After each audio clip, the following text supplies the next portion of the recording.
All right. Hello, my name is Andrew Morgan Smith. I want to talk to you about something that people are probably going to be pissed at me about. Should you work for free? This may be a little controversial to some people, but I think it's important for us to understand, especially whenever you're first starting in the film industry, what you should be expecting. So payment is always a touchy subject. A lot of composers will just make blanket statements like you should always get paid, you need to always make sure you're making money. My answer is, well, maybe not all compensation is monetary. No reward is worth this.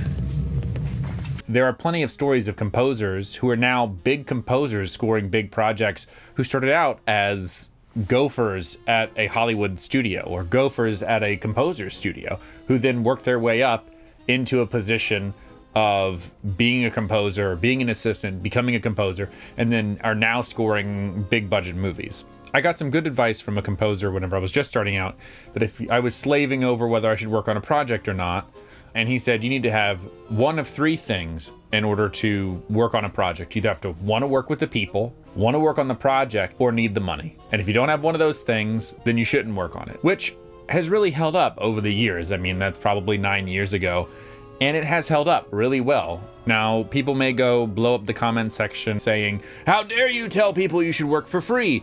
I'm not saying you should work for free at all. What I'm saying is, as you work, your value changes and your risk assessment changes, and where you hold your value changes for you personally. Whenever you're first starting out, you don't have any credits, so you don't have a track record. But right now, I have a good track record. I've scored quite a few feature films, so I don't need a credit. So that specific credit isn't that valuable to me unless it's in a genre or a budgetary realm that I want to be in. But if you're just starting out and you have no credits, that credit's really valuable. Probably more valuable than a really low budget score payment. If a film student comes to you and says, hey, I have a 3-minute short film that I think you'd be really great for, and you like it and you want to work as a film composer, but you have no credits, then guess what? That short film is worth more than $300.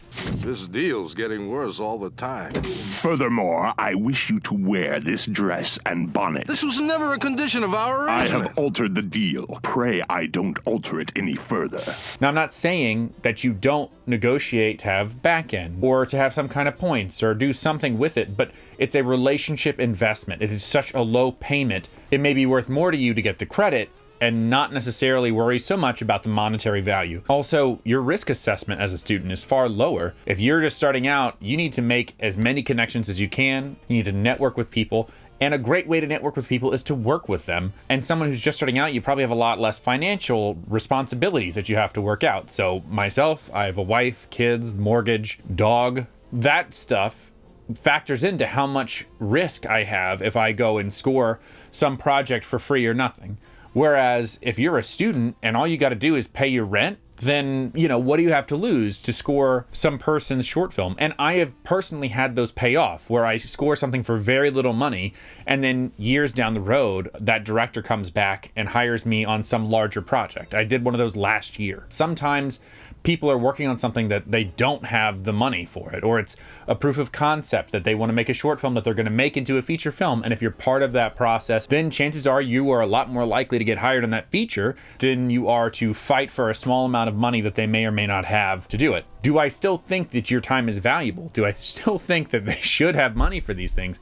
Of course. But if you're a film student just starting out, you really should weigh the value of those credits and the value of networking with people and figuring out the ropes and figuring out what you're doing, and what's the value of someone taking a risk on you and you getting to score your first feature film, or you holding out for a micro budget movie that doesn't have money. This is the thing that you have to weigh personally. I've swung for the fences a couple times, and sometimes it works and sometimes it doesn't. And you know what? If you think that those people should have money for a score, hold out for more money. If it's a higher budget movie and they come to you and say, well, we have $3, and you say, well, I can't do that. You just feel free to walk away. The only way you can negotiate is if you're willing to walk away from the project, which so many composers aren't willing to do. Walk away.